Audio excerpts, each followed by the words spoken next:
this probably the number one thing that I think kind of get in the way of when I talk to fellow Christians about Halloween and Christmas. I think this is the number one thing that can get in their way from understanding and seeing my point of view about it, right? Their own intentions. A lot of times, and this is not just a Christian thing, just people in general, but this is what I'm talking about on this video. A lot of times our intentions, our focus, what we have in mind, our heart being in the right place can kind of interfere with us seeing things as clearly as we need to see them. Because when we talk about like Halloween and Christmas, when I talk about those holidays with fellow Christians, when you get down to the nitty gritty of their ultimate stance, a lot of times it's about, well, I know I don't do this. I know I don't worship Satan. I know I don't care about witchcraft. I know I'm not into tree worship, or I don't care about Santa Claus. I'm doing it for this reason. I'm doing it for that reason, right? And look, I'm not telling you that intentions don't matter or the condition of your heart when doing something is irrelevant. That's not what I'm saying. But what I am saying is that being good-hearted, having intentions, trying to use this to do something positive doesn't override right or wrong. It don't.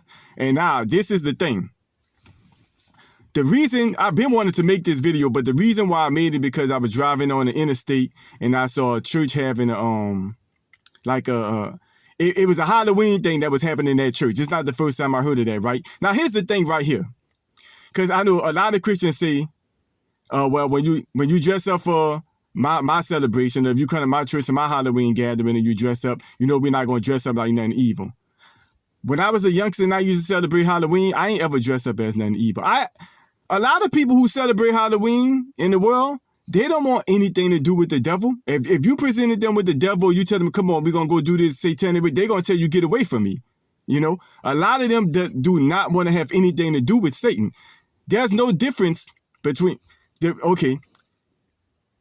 a Christian is going to weaken their stance on trying to tell the world and warn them about the ways of Halloween if you do the same thing that they do for Halloween. I know you probably saying you don't, but that's because you probably still focus on your intentions when doing it. But if let's pull back the covers. Both people are dressing up for Halloween. Whether you're in the world or whether you have something at your church or you're a Christian, you have something at your house and y'all decide to dress up like people of the Bible. Both of y'all are dressing up for Halloween.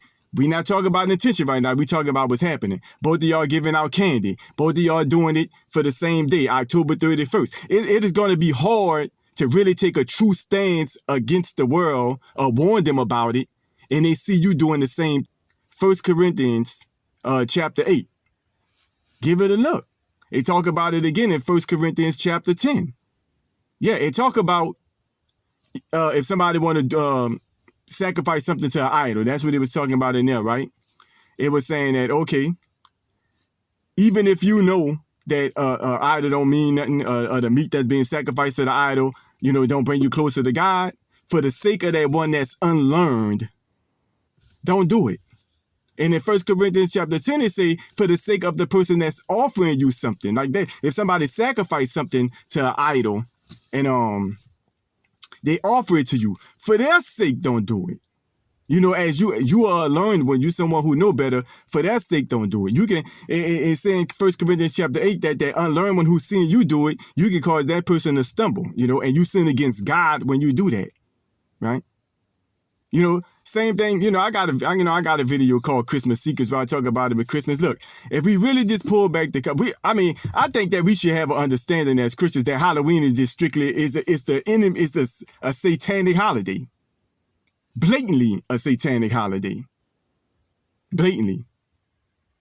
So it's not about your intent. What about the people who see you as a church, as a Christian doing it, and then feel like that's confirmation within themselves? Like, oh, it can't be. I mean, because I know that person, they're a Christian, they accept Jesus as Lord and Savior, and they dressing up on the same day we dress up for the same, they giving out the candy.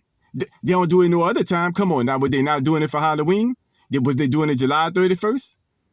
Were they doing it January 31st? No, they're doing it August 30th. Just like that, ain't no difference. And if you try to go tell that person something, they're going to legitimately be able to say you dressed up just like them, you passed out candy just like them, and you did it at the same time and you're just like them. So why aren't we doing the same thing? And the only thing you're going to probably be able to, you're going to try to go back to your intent. But the Bible ain't saying nothing about your intent. The Bible says if they unlearn and they see you, you can cause them to stumble.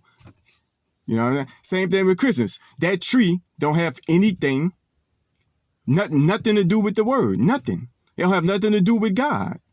Santa Claus, none of that. Like I said in the other video, Christmas Secrets, Who is Santa Claus really? Who is this imaginary being that kids are being trained to make preparations for, leave stuff out for him, sing songs about him? He know all about you. Expect his arrival. Wait on his arrival. What is this? If it was anything else, if a child was doing that for anything else, we'll tell him, oh, no, that's not real. That's not, what are you doing? You leaving stuff, you singing songs you think he know about? Come on, it's no different.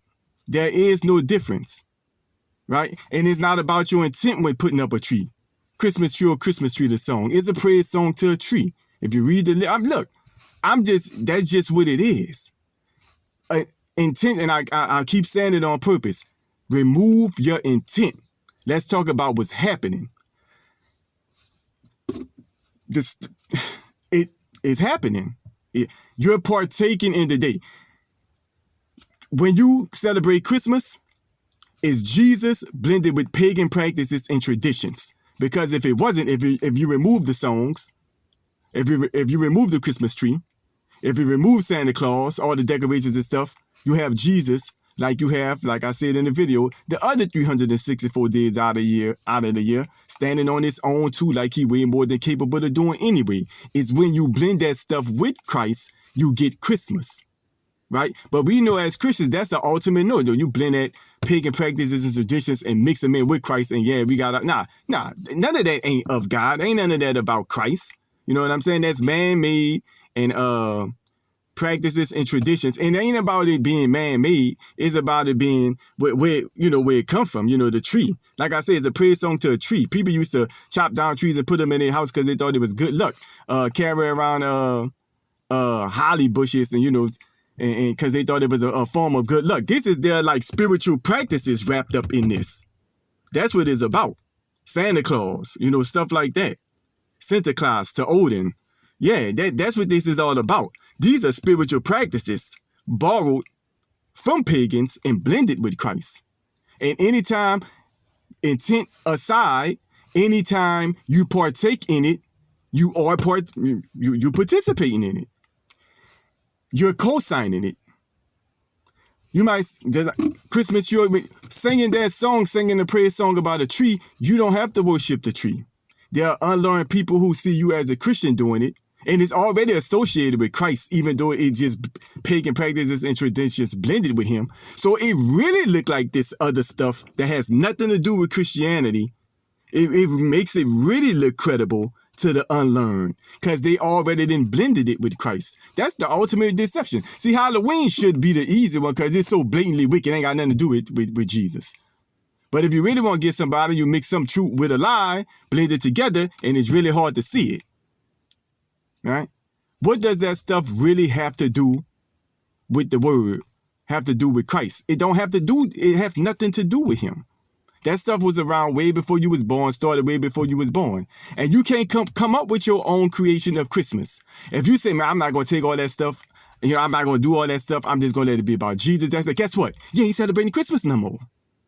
Christmas already is what it is. And stop calling it that, because when you hear somebody, if you say this is strictly about Jesus for me, I'm not doing this, I'm not doing that, then stop calling it Christmas, because Christmas already what it is.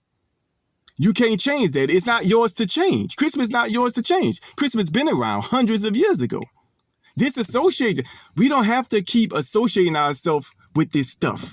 It's just, in general, it's stuff that's want to be borrowed from other spiritual practices and other world that's foul and blending it with Christ. Why we always want to keep some type of attachment? Just let that go. It's supposed to be gone. It shouldn't be. Christmas should never exist. In a Christian's eye, it shouldn't exist. Like it shouldn't even be. So let it go. Yeah, I know that that's tradition and, you probably associated with family and a good job. But ain't that part of being a Christian, having to just take hard stances? I'm not telling you that it's going to be the easiest thing in the world. But, okay, it's not going to be the easiest thing. Does that mean it's not supposed to be done? Does that mean the pagan practices and traditions still supposed to just come along with it? And Christians supposed to co-sign it every day for the unlearned to stumble? And then you sin against God by doing that? And when you do this willingly, that's like that. You can be tiptoeing that line of willful disobedience. It should be going, and it needs to go. No matter if your church do it, no matter if somebody you highly respect, like a pastor, your grandpa, your grandmother, whoever it is, it don't matter. It shouldn't be here, and it should be going. And people should start taking stance against this. Even your own individual stand, and just don't do it. Yes, even if your kids got used to it, it's still not supposed to be done. Despite your intentions, that's one thing. What about the unlearned who see you doing it and gonna stumble because they don't know any better? That's what that's about. See the invisible stuff.